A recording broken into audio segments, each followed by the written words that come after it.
Good morning, everybody. I'd like to welcome you all to today's session, the Employee Retention Tax Credit. My name is Max Smith. I'm the Communications Director for 501c Services. As many of you all know, we are a 100% employee-owned company that provides full-service unemployment outsourcing programs and other services to more than 3,000 nonprofits in the United States. Some of those programs you can see listed here: 501c agencies, trust, unemployment assist, and HR services. We are in our 40th year this year, so we're going to have a little bit of fun this year with some celebrations, so stay tuned for that. Many of you all attending today already work with us, and I thank you very much, as usual, for doing so. A little bit of housekeeping before I turn this over to Jay. There will be a recorded copy of the program sent to everybody on today's call later today, as well as the slides. The slides are actually already available in the handout section of the module, of the GoToMeeting module. So you can go ahead and download those now. So that takes care of that. I'm going to hand it over to Jay and give him some control here. He's a partner with Mark's Paneth, who was just recently acquired by CBiz. He's got more than 20 years of experience dealing with today's subject matter, so we'll let him take over. How are you doing this morning, Jay? Okay, Matt, good morning. Wonder if you could hand control over to me here so I could work the slides out. All right, here it comes. Okay. Show my screen. Just bear with me for a second, everybody.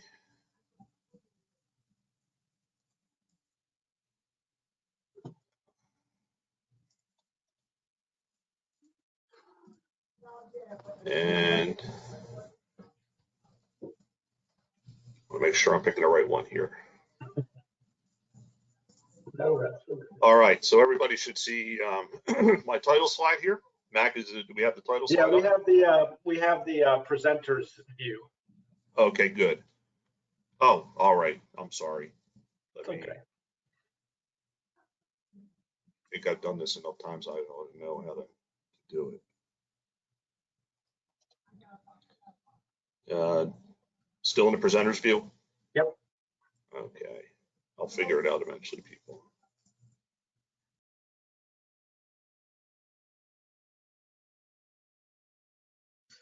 No problem. Well, you good? You're good? You got it now? We're good? All right. Excellent. All right. So thank you, Mac. Good morning, everybody. Again, my name is Jay Brower. I'm a managing director now with CBiz, Mark's Paneth. My former accounting firm, Mark's Paneth, was acquired by CBiz just last week, and there was a big public announcement yesterday on that. So, we are now CBiz Mark's Paneth, and the Mark's Paneth name will go away over the next few years. But in the meantime, you can still reach me at the email address and phone number shown here on this title slide. So if you have any questions for me after today's presentation, feel free to shoot me an email or give me a phone call. So what we're going to talk about today is what we call employee retention credits. This is a federal tax credit program which was rolled out in March of 2020, if you recall where we were back then. COVID was really starting to pick up throughout the United States. Businesses were being ordered to close their doors. These non-essential businesses, at least, and there was a lot of let's say panic and concern that these shutdowns were going to really hurt the economy of the country. And Congress got together and they put together some what I'll call COVID relief programs in late March of 2020. So those programs were sort of packaged up into one bill called the CARES Act. And that CARES Act brought with it a couple things. The one was the Employee Retention Credit Program.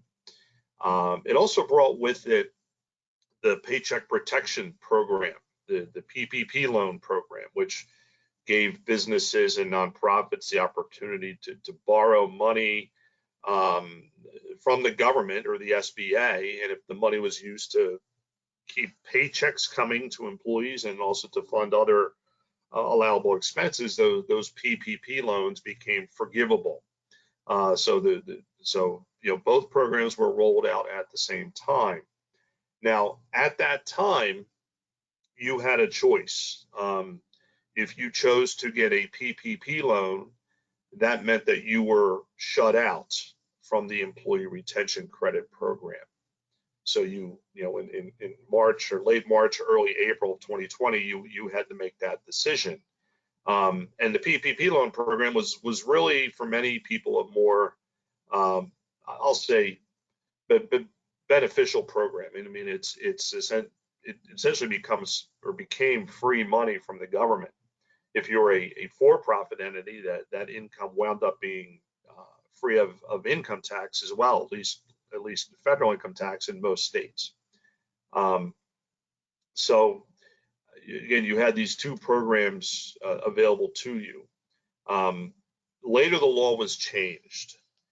And later in 2020, the law was changed, and it provided that even if you got a PPP loan, you could still take advantage of employee retention credits.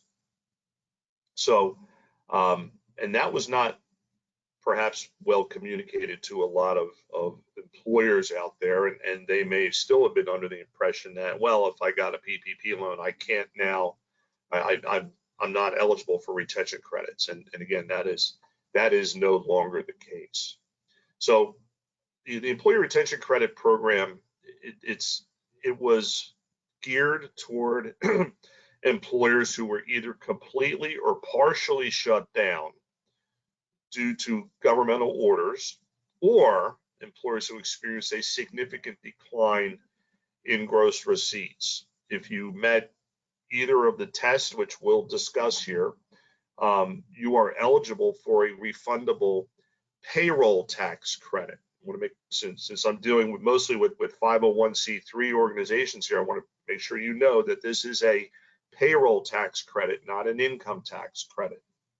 So if you're eligible for this credit, it essentially reduces your payroll tax expense that normally you file on Form 941 every quarter. So again, if you're entitled to these credits, at this point, you would have to go back and amend your 941 filings for 2020 or 2021, depending on what quarters you qualify. But if you do that, the government will refund to you a good portion, perhaps, of your payroll tax that you already paid. Again, it's a payroll tax credit, not an income tax credit. This applies to both for-profit businesses and to nonprofit organizations other than governmental entities. If you're a governmental entity, Congress did not see fit to provide employee retention credit benefits to you. But if you are a 501c3, you're a charity, you may be entitled to these credits. Now, it's important to know that there are really two sets of rules to deal with here. One set of rules deals with most of 2020. Really started. This says May 12th. It's really March 12th, 2020, through December 31st of 2020. And the second set of rules deals with the first 3 quarters of 2021. Just to let you know what happened here. As we'll discuss, the credit benefits became much more beneficial to employers starting in 2020, and this was costing the government a lot of money. So sometime last summer, Congress, actually it wasn't even summer, it was late in the fall or early in the fall, Congress decided to turn off the retention credit program. It was supposed to run through all 4 quarters of 2021. But in late September, early October of 2021, Congress changed the law and they closed the retention credit program for most employers as of September 30th of 2021. So most of you will not be eligible for retention credits for the fourth quarter of 2021, but perhaps there's eligibility for the first 3 quarters or one of those first 3 quarters, as we'll discuss here. So let's talk about how much these credits can be. Again, there's 2 sets of rules to contend with here. Under the 2020 rules, the credit is 50% of the first $10,000 in wages paid to an employee, to each employee, during the period that you qualified for the credit. So if you paid somebody $10,000 or if you paid them $20,000 during your eligibility period, the most credit you could get for that individual would be $5,000. So there's effectively a $5,000 per employee cap on these credits. So here's an example given here on the slide. We have 10 employees, all of which were paid $10,000 each, which qualify for the retention credit. The organization is eligible for a $50,000 payroll tax credit for that period. And that may straddle more than 1 quarter. So we'll talk about the quarterly testing here in a few minutes. Now, as I mentioned earlier, for 2021, the credit was amplified and made more valuable to employers. For 2021, the credit rose from 50% to 70% of the first $10,000 paid to each employee. So that essentially rises that cap from $5,000 to $7,000 per employee. But on top of that, the $10,000 wage base resets as of each quarter in 2021 for those first 3 quarters. So conceivably, if you qualified for all 3 quarters of 2021, you could get up to $21,000 in credits per employee for 2021. Again, that's all going to depend on how much you paid them for each quarter. But I've seen employers with very substantial credits coming to them as a result of this, which perhaps for 2020 they didn't qualify at all. We'll discuss why that may be. And for 21 they did. So those are the credit amounts. Now we also need to discuss that there's another test here. Something that comes into play is for what we call large employers versus small employers. So and again, there's 2 different sets of rules to contend with here. If we're dealing with the 2020 calendar year or any quarter of 2020, a large employer is an employer who had on average more than 100 full-time employees during 2019. So we look back to 2019, because remember 2019, the world was sort of normal, right? So we want to go back and look and see, okay, how many employees did you have? How many full-time employees did you have on average in 2019? If you had more than 100 full-time employees, you're what we call a large employer. And we'll discuss what that means in a few minutes here. In 2021, we're looking at 2021 now, that same rule is in place, except the 100 full-time employees is raised to 500. So this rule change means that a lot more employers are not going to be what we call large employers for 2021 credit purposes. The law refers to a full-time employee. Well, what's a full-time employee?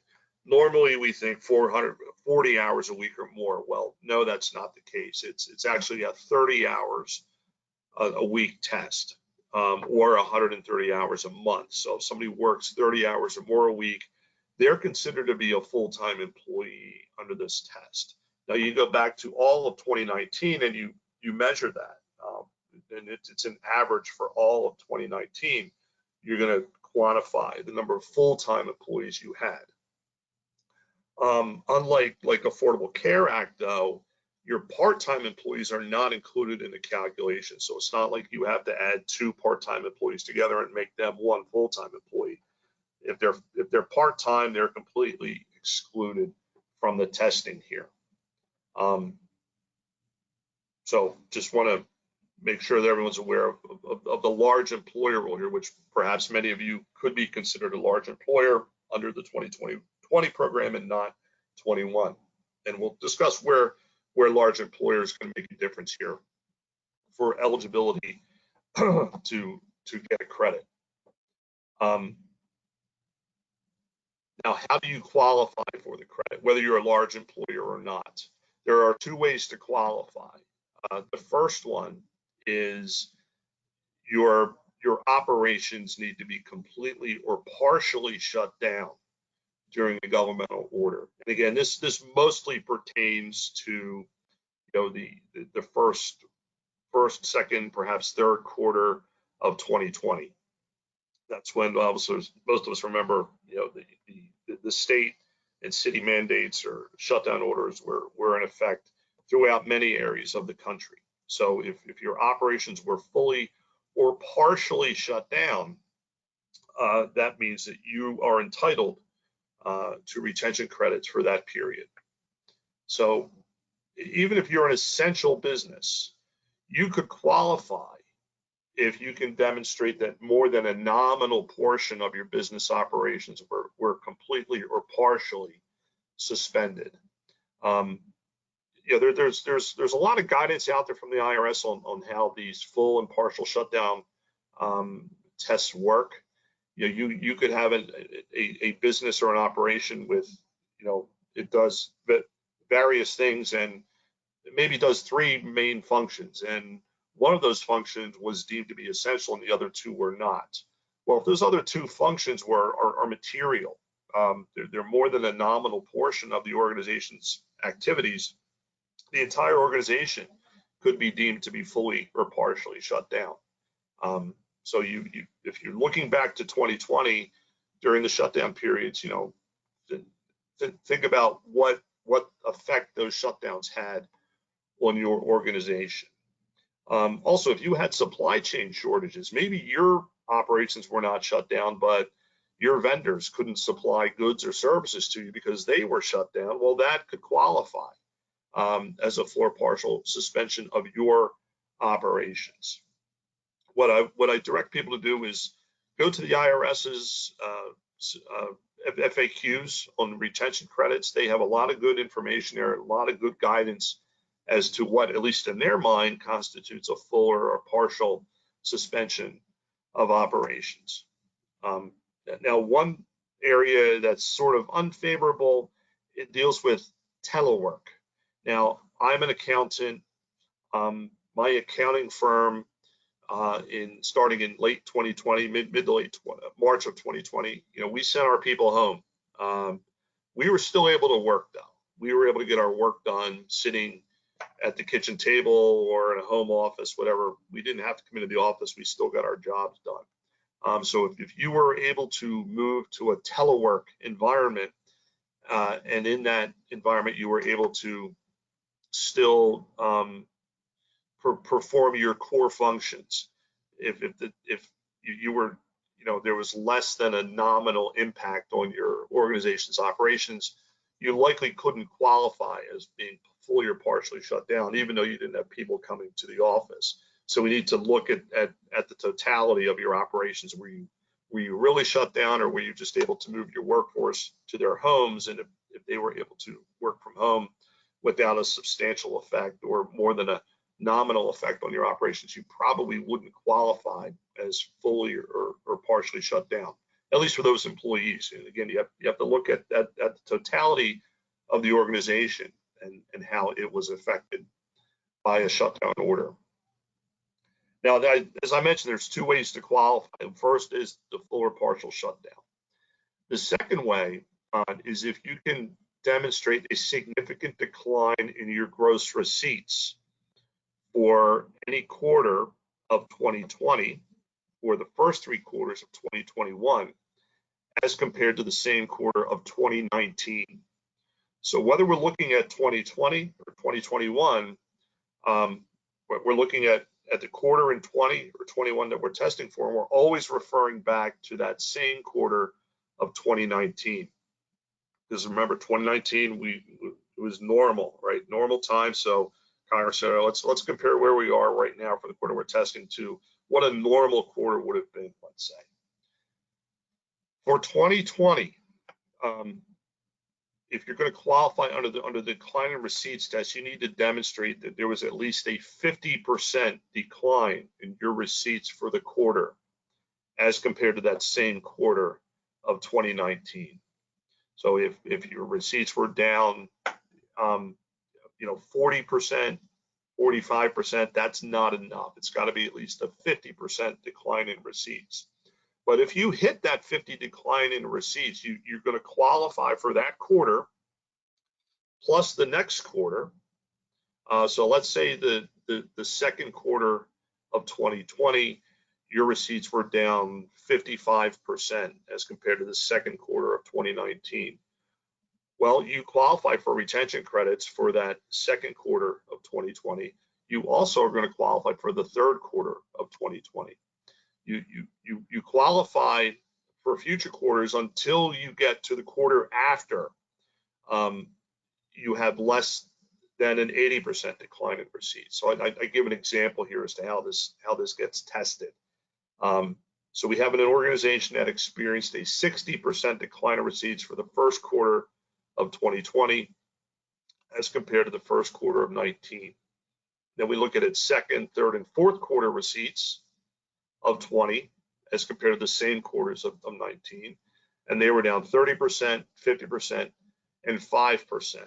Well, in this example, that organization is going to qualify for retention credits for the first, second, and third quarters of 2020, unless it was shut down by a government order or partially shut down by government order. It won't qualify for the fourth quarter of 2020 because in the fourth quarter, in the third quarter, their receipts were down only 15%. So they need to be down at least 20% to hit the 80% threshold. So the retention credit spigot sort of gets turned off there for them after the third quarter of 2020. And if you have any questions on how this works, you can reach out to me and I'll try to provide a better explanation offline. So that's the 2020 rule. It's a 50% or more decline in receipts for the quarter. And once you hit that, if you hit that threshold, you remain in the program until the quarter after you're down less than 20%. For 2021, again, the credit was made much more available to employers. And for 2021, you only need to demonstrate a 20% or more decline in receipts for the quarter as compared to that same quarter of 2019. And there's a special rule which comes into play for 2021 as well. If you hit it for the current quarter, you're automatically in for the next quarter. So if I experienced a 22% decline in receipts for the first quarter of 21 as compared to that same quarter of 19, I qualify for both the first and second quarters of 2021. It doesn't matter what my second quarter receipts happen to be. I may have the best quarter ever. I'm still going to qualify for those first two quarters. Now, we mentioned the word here, receipts. And what does receipts mean? Well, it's more than revenue. For a nonprofit organization, it's going to include your investment income, could include rental receipts. It also includes the gross sale price of investment securities and other assets. So if you're a 990 filer, if you're a 501c3, when you're testing those receipts, you've got to take into account more than your program service revenue, more than your contributions. It's a much more expansive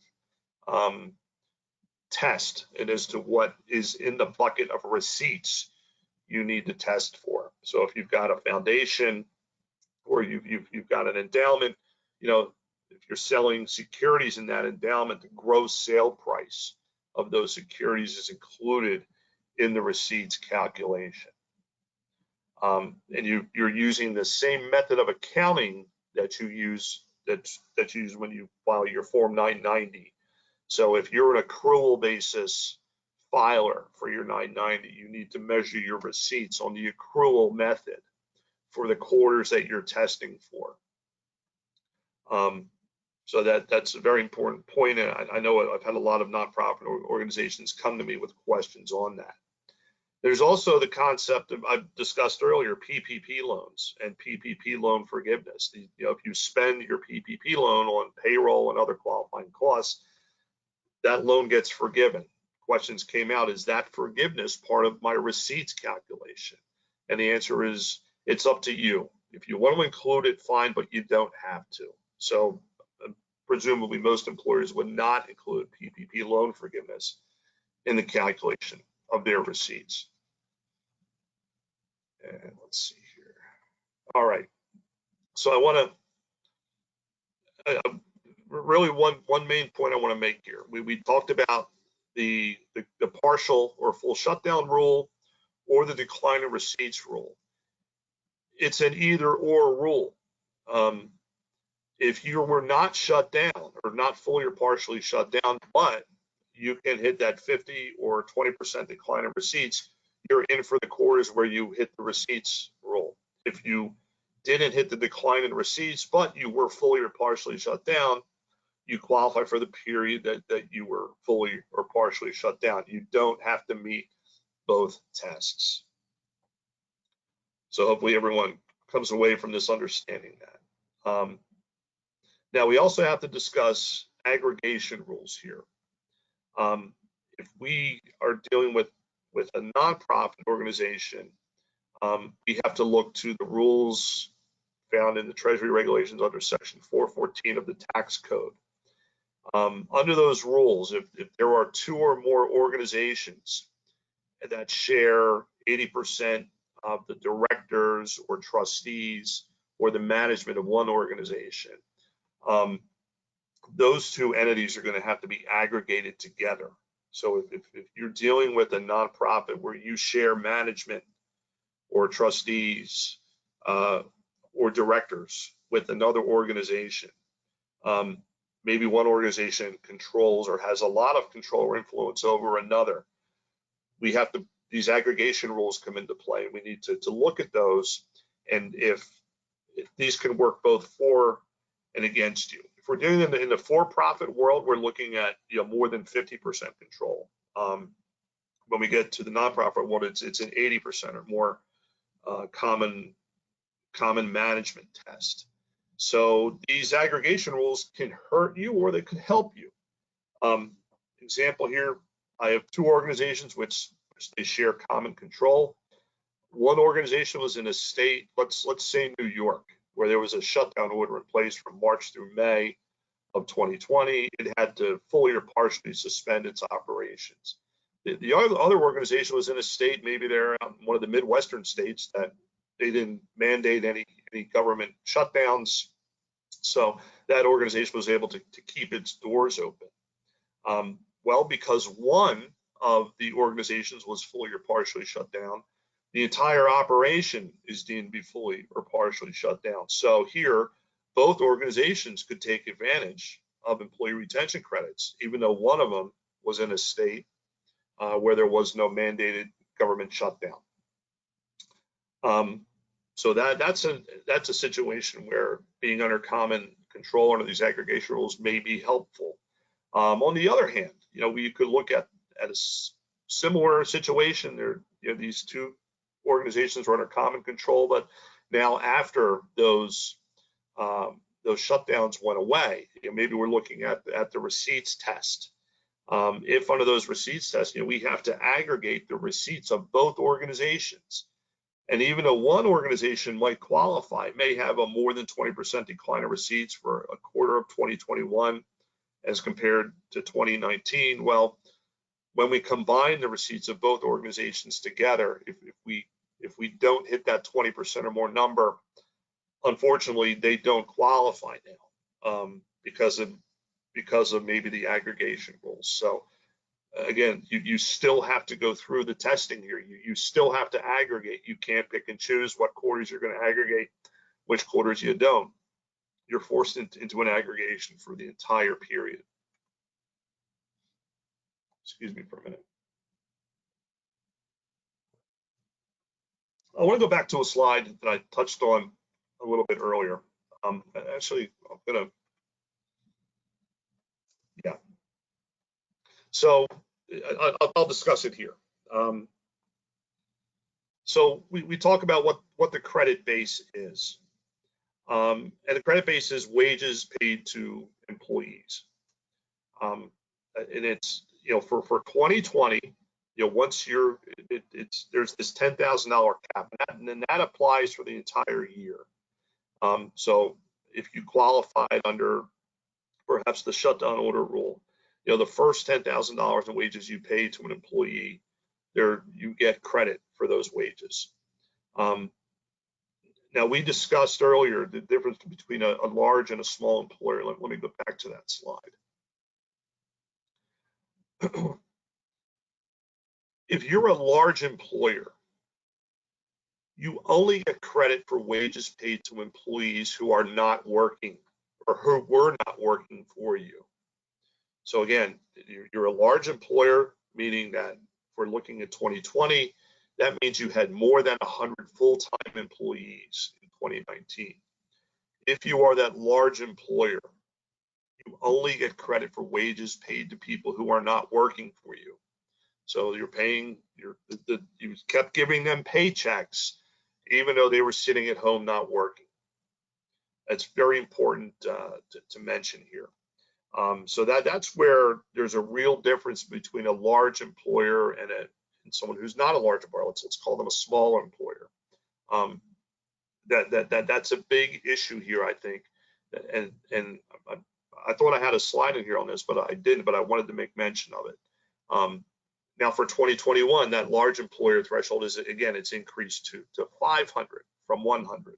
So perhaps, if you're more than 100, less than 500, maybe this means that you'll qualify for retention credits for 2021.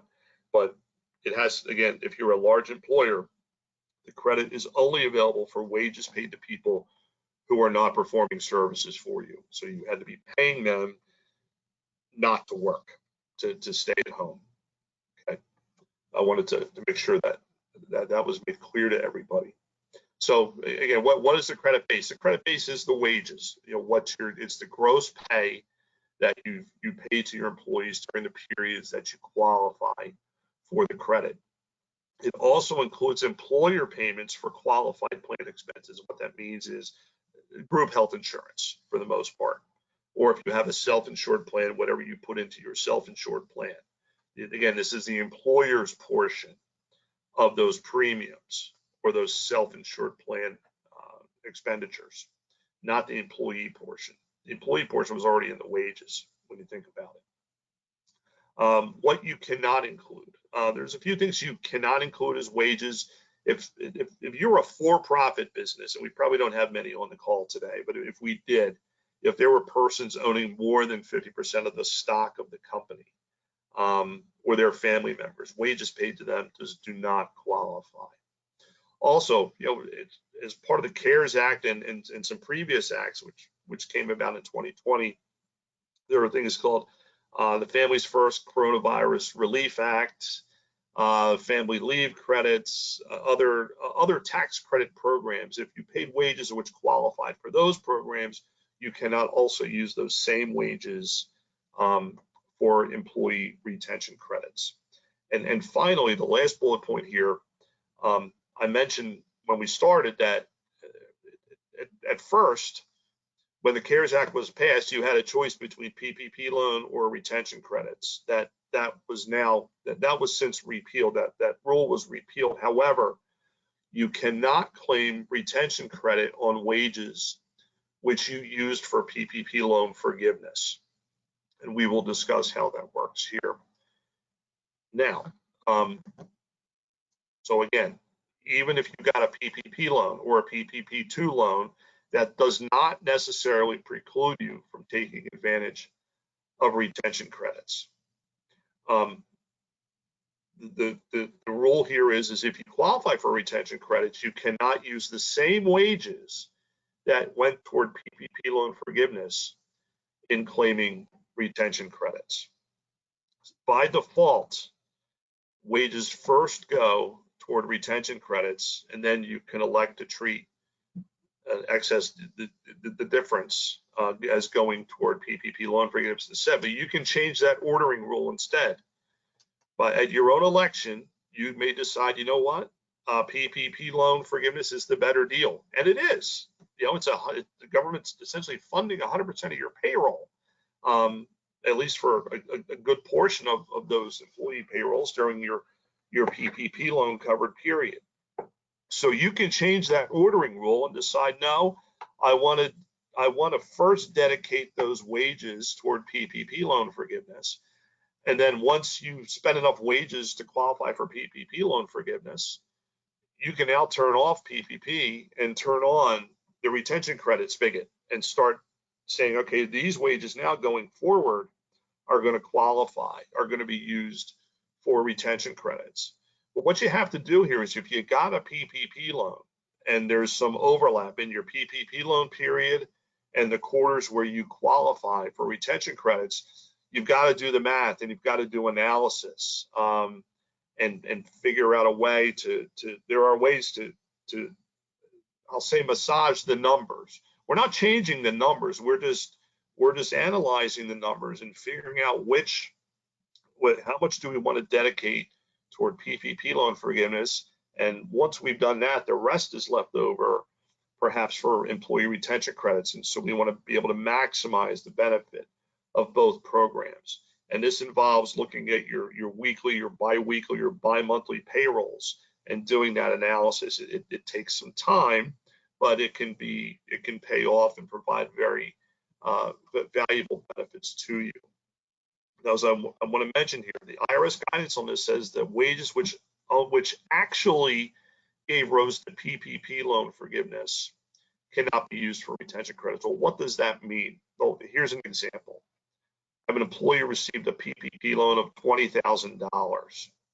They paid $25,000 in wages, $5,000 in rent, and $7,000 in other PPP eligible costs. Well, when you do the math of those wages that were paid for this particular employer, only 12,000 of those wages you could say really actually gave rise to PPP loan forgiveness, because under the PPP loan program, at least 60% of your costs, forgivable costs, had to be payroll. If you do that math, only 12,000 of those wages actually gave rise to PPP loan forgiveness. They are able to use the remaining $5,000 in rent and $7,000 in other costs toward forgiveness. This frees up additional wages. One might think, oh, I've got to use that full $20,000. My PPP loan was $20,000. I've got to use $20,000 of my wages toward forgiveness, meaning only $5,000 I can use toward ERC. No, that's not the case. Only $12,000 of the $25,000 in wages was actually used to generate PPP loan forgiveness. That gives you $13,000 now that you can perhaps dedicate toward ERC and get credit for that. Now, by now, most of you have probably already, if you got a PPP loan, you've probably already filed your PPP loan forgiveness application.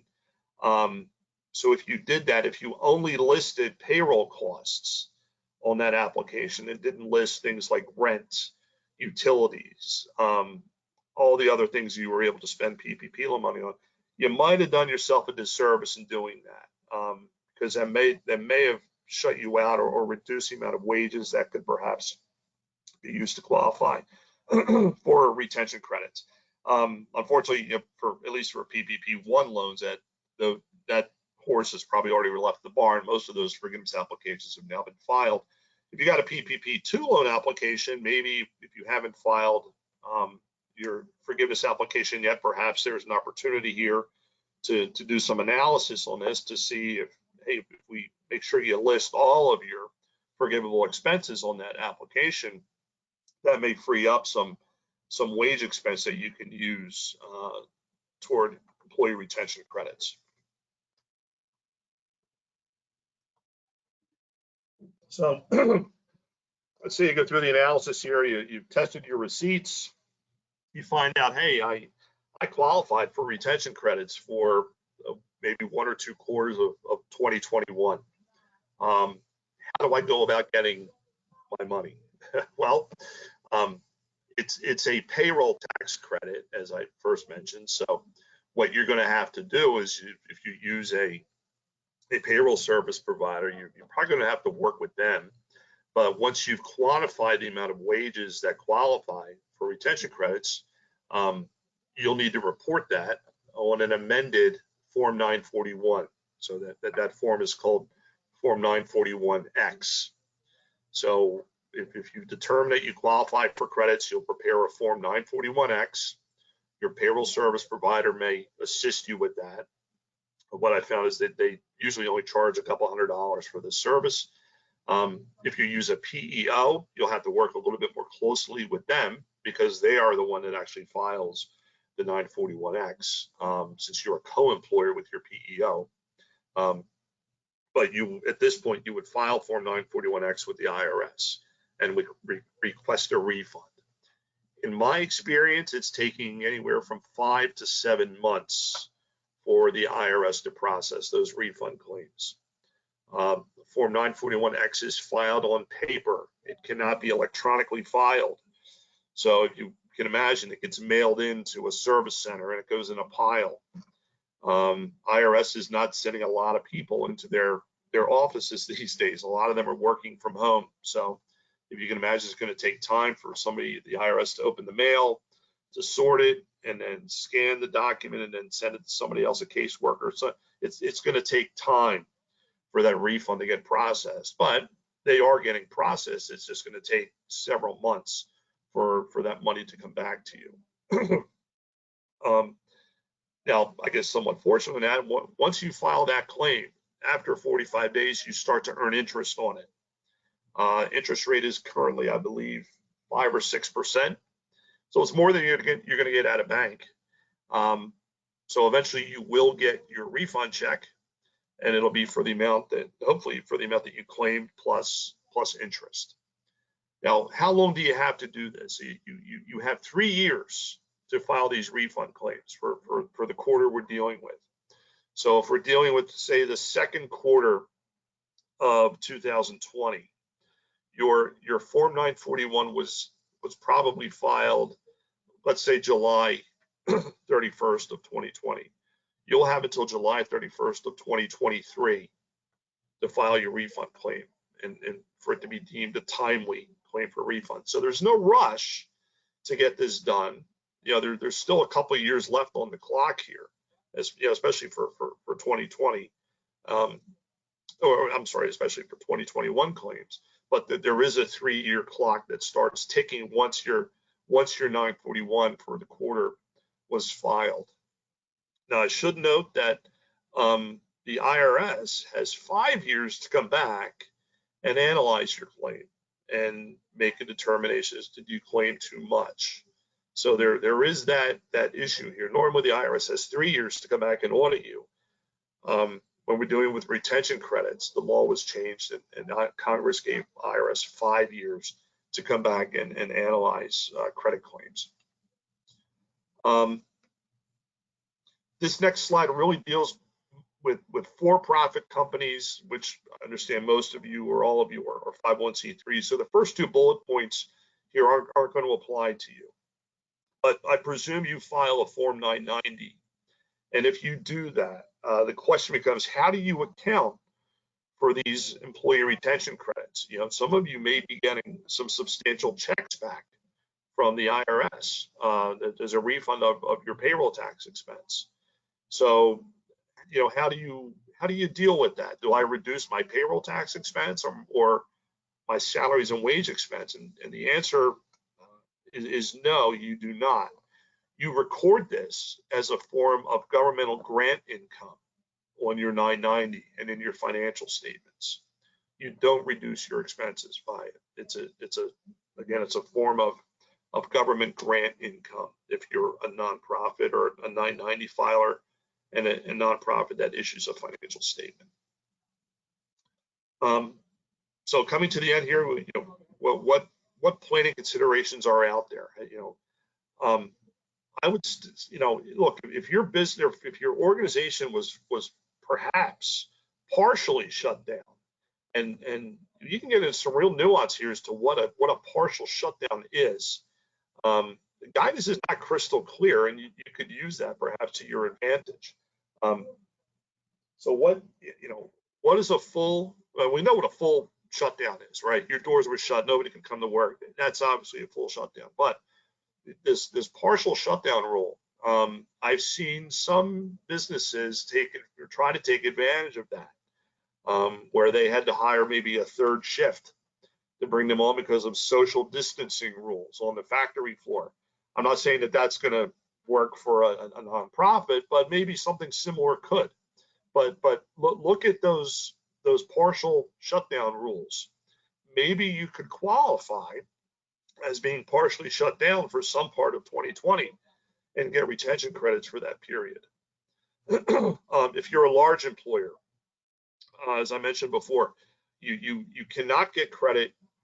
You only get credit for wages paid to employees who were not working for you. Well, if you kept paychecks coming and the employee was able to do some work, there's still a possibility that you could get some credits for them. Example in the IRS guidance, it deals with a fitness club.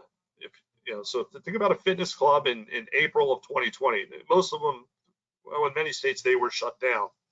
So maybe there were some employees of the fitness club who you kept them on the payroll to do administrative functions. Maybe they still came in by themselves to clean the place. If normally they worked a 30-hour work week, but you kept paying them as if they were working a 30-hour work week, but they only worked 5 hours during the week. Well, those 25 hours that you paid them for, but they weren't working for, you could get retention credits for those employees. So if you're a large employer, if you kept paychecks going to employees who are not working a full 30 hours, 40 hours, whatever their normal work week was, you may be entitled to some retention credits for them. Third bullet point here, if you've noticed any kind of decline in your gross receipts, go back and do the math. Look at your gross receipts for all 4 quarters of 2020 and the first 3 quarters of 2021. Compare them to the same quarters of 2019 to see if you hit, for 2020, a 50% or more decline, or for 2021, a 20% or more decline. And remember, if you're a nonprofit, receipts are measured, your receipts include the sale price of any securities, maybe that's in your endowment portfolio. So if you sold a lot of securities in 19, maybe you didn't sell so much in 20 or 21, that may work out its way to help you. Final bullet point here, if you got a PPP loan or a PPP2 loan, you are not necessarily excluded from retention credits. If you qualify for retention credits, either because you're fully or partially shut down or you hit the decline in receipts threshold, you can't use the same wages for both PPP loan forgiveness and retention credits, but you can go into the details and specifically allocate certain wages toward PPP loan forgiveness. And once you've maxed out your PPP loan forgiveness, wages can then be allocated toward retention credits. Now, this takes some time and effort to go through the payroll records and figure it out, but it can be done. And we're talking about a 70% credit on the first $10,000 of wages, and that resets every quarter. So these credits can really add up. If you've got, a few hundred employees, we could be talking about some real dollars here. So if you haven't looked at retention credits yet, I would tell you to go back and look at your receipts history, see if you hit the thresholds. If you were fully or partially shut down in 2020, certainly, unless you're a large employer who didn't pay anybody for not working, all right, maybe you don't need to worry about this so much. But if you didn't lay off your workforce, if you kept the paychecks going, there's certainly an opportunity out there, I think, for you to get employee retention credits if you haven't already taken advantage of the program. So that ends the materials today. Mac, do we have if we have any questions from the audience, I'll try to address questions here for the next 10 minutes or so. Yeah, Jay, we do have some questions. I'm going to probably relegate a lot of these to sending them to Jay afterwards. I will forward these to Jay afterwards so he can follow up if he has an opportunity. They're just, some of the scenarios are just, they're organizational appropriate and they're very detailed. You guys wrote me some paragraphs. But just to clarify, there's a couple that we can roll out here. Some of the folks on the call today were approached by outside vendors, kind of selling them that they were eligible for these credits. Mm-hmm. But a couple of folks saying they stayed open and their staff stayed employed. They just went virtual. On that kind of level, they probably wouldn't be eligible for the credits.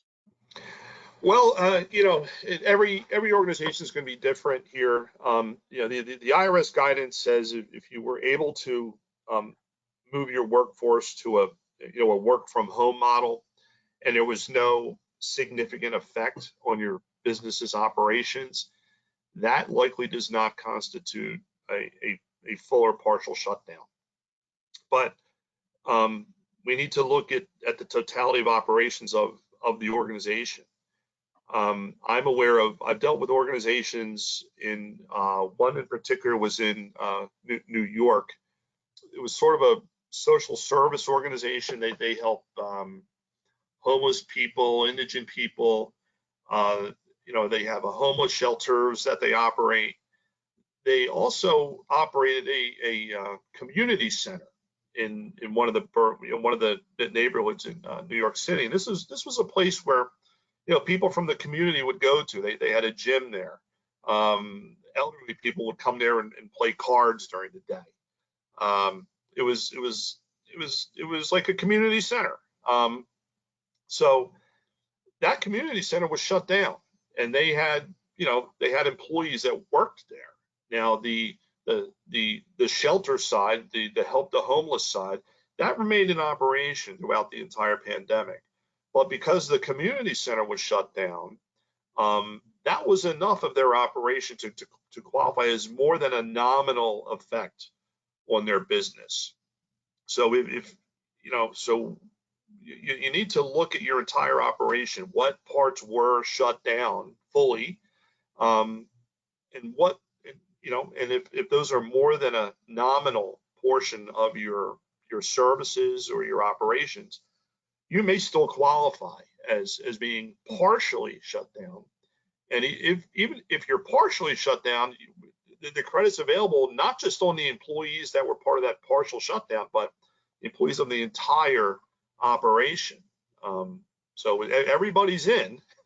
All the employee wages are in if even just perhaps just a small part of your organization was fully or partially shut down. So I think the analysis has to be done on the entire operations of your organization to make that determination. And the other thing to mention is, look, this stuff, even though the law was passed not quite 2 years ago, it's all new. So there's been no court cases out there. What you might feel is a partial shutdown, the IRS may disagree with that. But you'll have your opportunity to still claim the credits, and I don't want to say saying the term taking a chance doesn't sound right, but I've seen organizations and businesses be very, I'll say, liberal in their interpretation of the law here, because the law is not crystal clear, and there may be opportunities out there to claim these credits based on that partial shutdown rule, which is not, again, it's not crystal clear. Also, are these credits? They're not coming from a fund like the PPP loan fund. So is there a cap on how much the?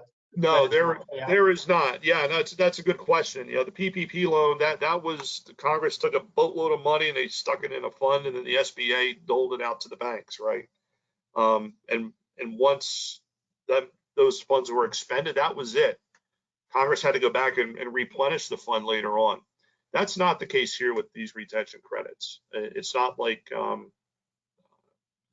what after so many refund checks are issued, IRS cuts off the spigot. Nope, that's not the case here. It's sort of there's no limit on the amount of credits that can be paid out under the statute.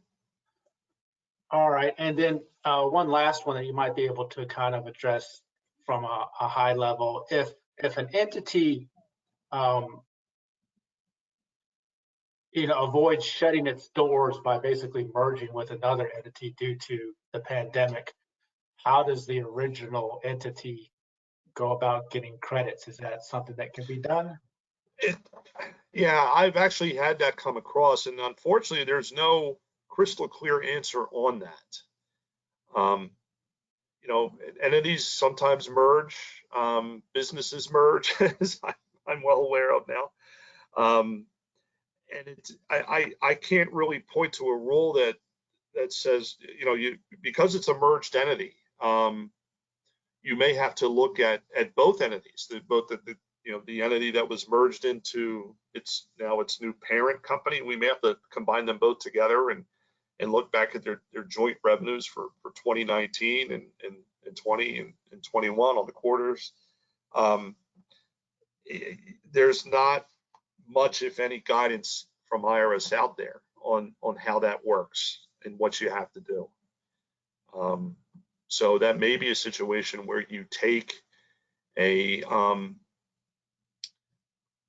maybe a more taxpayer favorable stance, but you disclose that to the IRS in your filing if you're going to go get credits, just to put everyone on notice that, hey, this is our interpretation, or the law is unclear in this area. We're filing a return here requesting credits, but the IRS may deny it, and then you may have an opportunity to go to appeals or perhaps in the court to get that money. But yeah, that's an area of the law that is not quite clear, and I'd be uncomfortable giving guidance to anyone on this call about that. Okay, and then finally, you may have covered it, but just a little bit of clarification. A lot of nonprofits have wages actually funded by federal grants. Is that kind of like a PPP loan? Would that count towards the credit? Yeah, I certainly saw that issue with PPP loans. I saw many nonprofit organizations did not want to claim PPP loan, did not want to allocate wages toward PPP loan forgiveness that were funded with a governmental grant, even though there was nothing in the PPP law which prohibited that. But they were afraid that their funding source would balk at that. I have not seen that issue come out with retention credits. Not saying it couldn't emerge, but if you're concerned about it, you should probably talk to whoever administers your funding in the government to make sure that that's not going to cause a problem with them if you decided to go get retention credits. Okay. All right, and like I said, we have a little bit more detailed questions. We'll give those to Jay, and if he has the opportunity, I'm sure he'll help people. Yeah, I try to respond to those. So as long as I have your email address, you should expect a response from me in the next couple of days. Okay. All right. Well, Jay, thank you for your time. I appreciate you going over this complex topic for us. All right, everyone. Thank you. Thanks, everybody. Have a great week. Bye. Bye-bye.